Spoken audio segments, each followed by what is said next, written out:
Hi everybody, it's Lottie here. Today I'm talking about houseplant care through the winter months. Now you might think, normally people might suggest leaving the plants alone through the winter. It's going to be colder, they don't need much water, they don't tend to grow much, blah blah blah blah blah. Well, I'm going to tell you that's not 100% the case. So if you think about houseplants in your homes, now I know it's a bit different this year with everything going on, but if you do tend to put the central heating on, even if it's just for a little bit through the day, or you've got an open fire, even candles, or even a sunny south-facing window, your plants will still need care and they will still be prone to growing a little bit through the cooler months in the house, and they will dry out. So if you normally find that through the winter your plants are struggling, you're either not watering them enough, or you've watered them too much if they're in a north-facing window or room where there's not much light, there's not much dry heat drying them out. So I'm going to give you a few tips today on how to look after your houseplants through the winter months. Now my house is quite warm. We've got a conservatory which keeps the heat, but it can also be very cold as well. So it's very up and down temperatures. So it's a little bit of work, but the TLC will pay off in your houseplants and they'll look amazing and so much healthier through the winter months as well. So I'm starting off with my Monstera plant here, and what I would suggest doing any time of the year, but the winter it's always good to catch up with these kind of things. If you're busy in the garden in spring, you don't always have a lot of time for the inside stuff. So now's the time to give them a good clean. Things that have got broad leaves particularly tend to collect dust more so, and this can impact the leaves. They can start to go a bit yellow and a little bit damaged if they're not getting the light. So that, amazingly, dust can actually prevent light getting to your beautiful foliage, which is why you might find sometimes they yellow off or have patches of yellow and brown. That's because of the dust. It's covering the surface so the plant get the light it needs for photosynthesis for it to grow and look healthy and luscious and green. So a good old kitchen sponge with just a little bit of delicate soapy water, so not too much, don't go over the top, but just enough so that you've got a good sort of wipe lubrication to it, and just wipe the surface of your leaves and your foliage, and that will just clear the dust off, and also the moisture will give it a little bit of help as well. And if you are using a little bit of washing up liquid in here, very tiny amount, it also helps prevent things like the sticky aphids and that residue coming along. They can't tend to stick to it as well. It'll only be a short-term fix-up, but it does help. It all helps whilst you're doing the maintenance on your plants. So we're giving the leaves a nice, good clean, get that dust off with our sponge. There we go. It's amazing how quickly they'll collect dust. So like having an ornament in your house that collects dust, it's exactly the same thing, but these actually need the light. So it's very important to give them a good wipe. So do it now in the winter whilst you've got time. The other thing that I'm going to do is I tend to check every few months the plants for any dead or slightly damaged, diseased, maybe foliage that's struggling a bit, and I tend to take it off or give it a trim if I can, because that will get all the energy back into the plant to rejuvenate, put energy into the growth that is good, and also encourage it to grow more. So new sprouts, new babies if it's a spider plant, new foliage leaves if it's a Monstera, for instance, as an example. So I've got a couple of small leaves at the bottom. That one's looking a bit poorly. So which one am I going to take? I'm going to take that one off. It's looking the most yellow, and it's got a young leaf coming off the same base stem from there as well. So I'm just going to take that off. I did do a clean not long ago, so there's not too much on here, but if you've got any brown crispy leaves or edges that are really starting to curl and go crispy, I take those off, be harsh with it, give it a good trim as close to the main stem as possible, or the next main stem or leaf stem as possible. Be careful of the aerial roots not to damage them, and that will just encourage the plant to rejuvenate, regrow, regroup, and put its energy into the bits that are healthy and happy in the plant, and hopefully encourage it to shoot off a bit more, because I'd like my cheese plant, it's a bit one-sided, so I'd like it to really start establishing that side. So taking that shoot up is a little bit more to my left. Hopefully we'll get another couple of shoots coming up in a few months' time. So that's that one, and then we'll just have a quick look at our spider plants. So these tend to be a bit more fiddly. This one's called Spider Plant or Chlorophytia Bonnie, which I love. because it's more intact and it's curly. It doesn't tend to be big and sprawly. It's nice curly foliage. So that's Bonnie, spider plant Bonnie. Beautiful. Loads of babies coming on her as well, which I'm going to leave intact for now because I like the way that they go over the edge. Now again, I just go through this. I haven't got too many bad leaves, but I have got a yellow one at the bottom, which I'm going to take out just like that. Anything brown and crusty. Also, I have done before, if you find the tips of your spider plant are going brown, that's not too bad at the moment, but that could establish and go further up. I do give them a very light trim. Now I'd use sharp scissors or snips for this if you can, just be careful when you're using them, of course. And so the sharp better, it's a nice clean cut, so it prevents damage and disease setting in. This one's not too bad at the minute. So yeah, take any of the brown leaves from the base of the plant, clear that up so it's nice and healthy, they won't degrade and encourage disease and settle. In fact, there's one I can see right now coming out. There we go. I also, whilst I'm doing this, check the pot, because if you have a tendency to water too much, you'll know if there's water in the bottom of the pot. There's none in there. But if you've got moisture or it's quite damp in the bottom of the pot and you watered fairly recently, just be aware not to overwater your plants.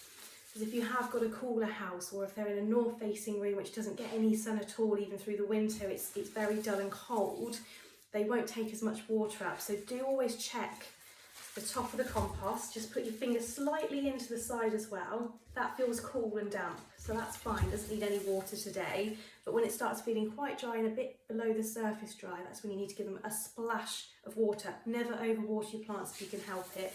I know people do the dunking and leave them for an hour, but sometimes little and often is better than a big dunk and a shock of too much water. So I always water mine from the top, and again, just check there's not too much moisture after a couple of days, and check before I water that it actually needs it, it feels dry. The same with the Monstera. So that's inside a little pot liner in here, keeping my basket nice and safe. The top is quite dry, just popping down the side. That is feeling drier. Now Monsteras tend to be greedy, so they like a lot more water. So I'm just going to water. Now what I use water-wise is if I have glasses of water that I've left overnight, or a bit of washing up water, which is not too harsh chemical wise, I'll put that in the watering can. It tends to filter out itself through the evening, and then I use it to water my houseplants with. So I'm trying to have less waste in water here, and also giving the plants a bit better quality of water, because it's already sort of sapped and filtered out any nasties through the night or a couple of days it's been sitting in the watering can. So that's that one, that's nice. And again, I've just given that splash, just enough to dampen the surface for it to go in, and then I'll look at it again in a couple of days. If it needs it again, I will. If it doesn't, I'll leave it. And then just that small, regulated, occasional watering, I tend to find works better than dunking and leaving it for ages and then dunking. It's too much shock for the plant. That's what I tend to find, that's my personal experience. So we've watered, we've checked the plant health, we've given the big leaves a nice good wipe to get rid of the dust. Now, I have been gifted this product. I've not been paid to do this, but I've been gifted this product. Houseplant feeding is key, particularly through the winter months as well. We tend to forget them. We tend to forget and think they're not growing, they're not doing anything, so they don't need help. But they do, of course they do. Now, this is a houseplant rejuvenating spray mist from Plantsmith. Plantsmith are such a nice brand. They've thought everything through, and I love using them because it's easy application. The bottle looks amazing, and the rejuvenating spray, which of course you could use any, by spraying the plant with an enhanced feed-based spray, you're giving the plants a foliar feed, but the spray itself creates atmosphere. It creates a humid atmosphere.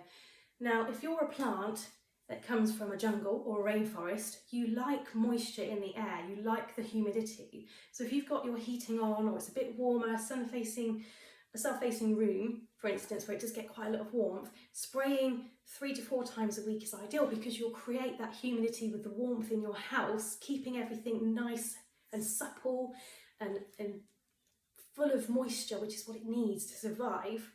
And having a foliar feed, it gives and stimulates growth, because it's got all of the good ingredients and nutrients in there that the plant needs to keep it happy and healthy. So if you find your plants in the winter are looking a bit drab, a bit blur, It's because they're not getting the nutrients they need. So give it a good foliar feed, a nice spray to create that humid atmosphere. Now this Plantsmith also includes a pest deterrent in the form of lavender oil and avocado oil, so it smells pleasant. It's not overpowering, it's not like an old lady's purse, it's just a nice pleasant smell, so which you don't get that very often with plant feeds, I have to say. So it's just good to smell it, and it's not nasty, and there's no nasty chemicals either. That's why I'm banging on about it this morning. No nasty chemicals, and it keeps the pests at bay. They don't like the lavender and avocado oil at all, so that keeps the pests at bay. And again, important through the winter months when they can be susceptible to disease and pests because of the central heating, or they're too cold and they're under stress. So looking after them this way is a good way to make sure they get the nutrients they need, they get the moisture they need. And I would do the spraying alongside the water check that we've just done every few days. Both together are key and integral to plant health, which makes sure that your plants look really good, really healthy, and your displays look fantastic. And of course that means you can then show them off as much as you like on social media because they'll look so good and happy and healthy. So I would highly recommend Plantsmith Houseplant Rejuvenating Houseplant Spray. 17 ingredients, natural, and it's vegan friendly.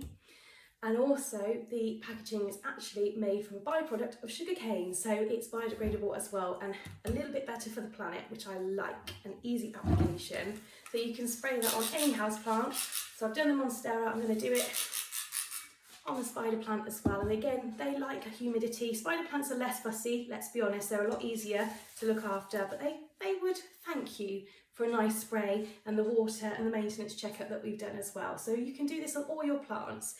Give them a good water, give them a good check for any dead material, plant material or dying plant material, and take it and remove it so it doesn't affect the rest of the plant. And of course, cutting those off encourages new plant growth. So do make sure you're feeding and spraying for the humidity, and also to make sure they're getting the nutrients they need to stimulate a bit of growth and keep them looking lush through the winter months as well. And of course, bigger leaves and small leaves, give them a bit of a shake out to make sure you're getting rid of any dust particles. Make sure you give them a good wipe like we've just done. That's the roundup of our maintenance schedule for the houseplants for the winter in this little video that I've made this morning. So thank you so much for watching, guys. I hope that was helpful. It's a bit quick and snappy this morning, but let's get to the point. And it's easy peasy bit of work to make your plants look really good through the festive period as well. Thanks guys, I will see you next time. Make sure you subscribe for more DIYs and also educational tutorials on how to look after your plants. I'm Lottie, I'll see you next time.